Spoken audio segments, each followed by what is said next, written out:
My name is Edwin Ochoa. I work as a mechanical engineer for Build with Robots, and I am based out of Albuquerque, New Mexico. I build models on a computer. I also am a project manager for a lot of people here. So I manage different people and different projects when it comes to fog dispersion and efficacy testing for the robot, and really anything that comes up in terms of data that we need to collect. I'm one of the people that they look towards doing that. One of the projects that I'm doing currently is efficacy testing and fog dispersion. So we build a disinfecting robot that shoots out a plume of fog. Yeah, as you can see, it shoots out a plume of fog. And really the question is how far does that fog go? Where does it go? Does it go under tables, under chairs and things like that? Does it kill at those places? At what point does it stop killing? At what point do you see a range? Do you see everything get killed within 10 feet, 20 feet, 30 feet, 40 feet even? I came in around 8 a.m. every day, and I usually have a morning meeting around 8:30. And after that, I usually sit at my computer, read my emails, get ready for the day. I try to load my day up with all the important things up front so that I can have the afternoon for more lenient things. So if I need to conduct tests in the morning, or if I need to conduct tests, I usually do them in the morning. If I need to have several meetings, I usually try to pile them on in the morning.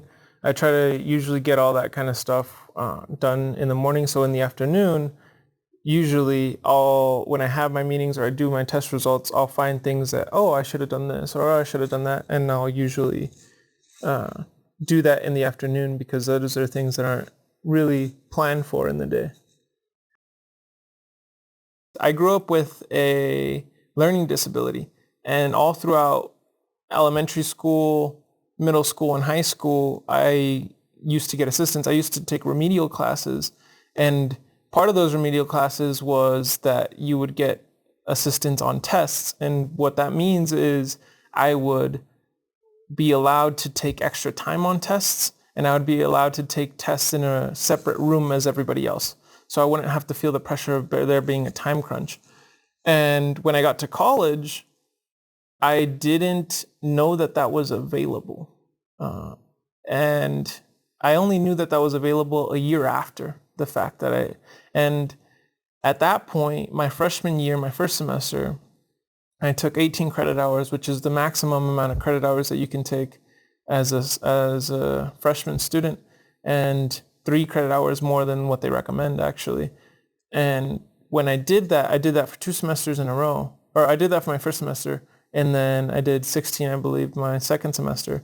And it was terrible. It was extremely difficult for me. I ended up failing chemistry. I had to retake chemistry. I think I had to retake physics.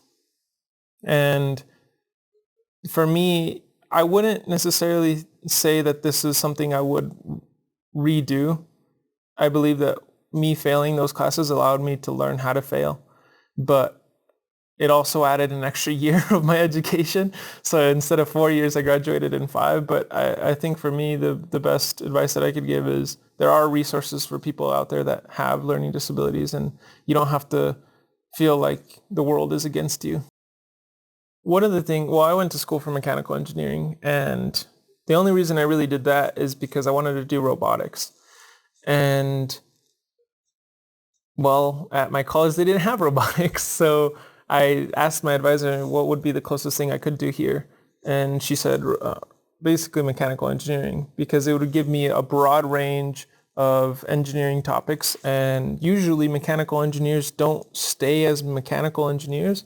They usually become either electrical engineers or nuclear engineers, because the information that we get is so broad and so diverse that somewhere along the way you'll realize, oh, I like circuits, oh, I like controls, oh, I like to work with chemistry, so I might do nuclear. So it's a good gateway if you know you want to be an engineer, but you don't know specifically what type of engineering you want. So I did mechanical engineering, hoping that someday it would lead me to robotics.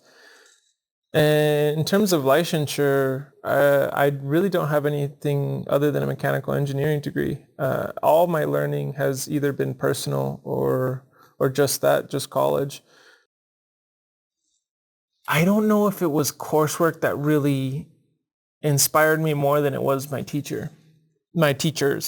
I had I I struggled between I wanted to do art and I also knew I wanted to do engineering. And I used to take art class and I loved them. My art teachers were some of the teachers I had the best relationship with.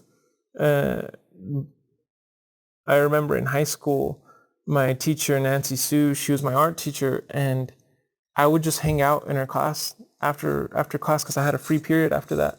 And I'd just sit there, keep drawing what I was drawing or keep painting what I was painting because it's such a release in a way that it's not necessarily euphoric and you feel great when you're doing it, but you just feel like that's just you. It's just you and nothing else but what you're drawing. You don't have to worry about anything else. Every problem you have is faded away for the moment that you just have your pencil on that paper.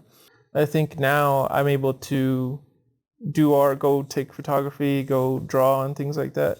And I feel the same way I felt in Nancy Sue's class, is free and just alone whenever I do it, which is great. And if I were to make it a career, I don't know if I would have had the same amount of passion for it or fun. If I was sitting in a class of students, I would really like to say to people who feel like they're not enough because they don't have the best test scores, or you're not great at math, or you're not great at science, or you're not great at even art, whatever it is you really want to do, I think if you have enough determination to do it, I I see no reason that you couldn't accomplish your goals, because I mean, I grew up with a learning disability in remedial classes, and here I am today building robots, and that's all because really I just didn't give up.